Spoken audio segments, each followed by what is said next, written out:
എന്നെ കൊണ്ടത് പറയിക്കണോ? നിന്റെ ഓരോ ചോദ്യങ്ങൾക്കുമുള്ള ഉത്തരങ്ങൾ നിന്റെ ഉള്ളിന്റെ ഉള്ളിൽ തന്നെ ഉണ്ടല്ലോ.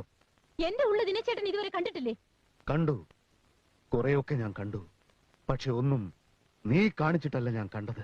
എന്താ ദിനേശേട്ടൻ കണ്ടത്? നിന്റെ യഥാർത്ഥ മുഖം. മണ്ണാങ്കട്ട. ജോസഫ് ആണെന്നും പറഞ്ഞ സരളയുടെ വീട്ടിൽ ചെന്നതും എന്റെ യഥാർത്ഥ മുഖം കാണാനായിരുന്നോ? ഓഹോ, നിനക്കപ്പോൾ സന്ദേശങ്ങൾ കിട്ടിക്കൊണ്ടിരിക്കുന്നുണ്ടല്ലേ? ആദ്യം മുതൽ ഞാൻ നിന്നെ മനസ്സിലാക്കേണ്ടതായിരുന്നു. ഒരന്യപുരുഷൻ സിനിമാ തിയേറ്ററിൽ വെച്ച് നിന്റെ ദേഹത്ത് തൊട്ടത് നീ കാര്യമായി എടുത്തില്ല. നിന്റെ കഴുത്തിൽ താലി കെട്ടിയ നിന്റെ ഭർത്താവ് തൊട്ടടുത്ത സീറ്റിലിരിക്കുമ്പോ നീ വെള്ളിത്തിരയിലെ മോഹൻലാലിനെ കണ്ട് ആസ്വദിക്കുകയായിരുന്നു.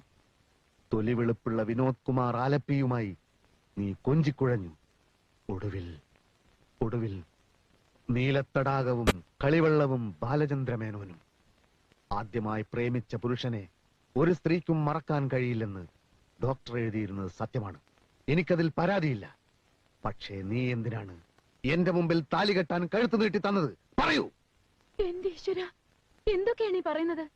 ആരോടാണ് ഞാൻ കൊഞ്ചിയത്? ആരാണ് ഈ ബാലചന്ദ്രമേനോൻ? സിനിമയിലെ ബാലചന്ദ്രമേനോനല്ല.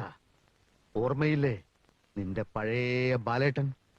നീ സ്നേഹിക്കുകയും നിന്നെ സ്നേഹിക്കുകയും ചെയ്ത നിന്റെ ബാലേട്ടൻ. പക്ഷേ എന്റെ ഭാര്യയ്ക്ക് മറ്റൊരു അവകാശം ഉണ്ടാവുന്നത് എനിക്ക് സഹിക്കില്ല.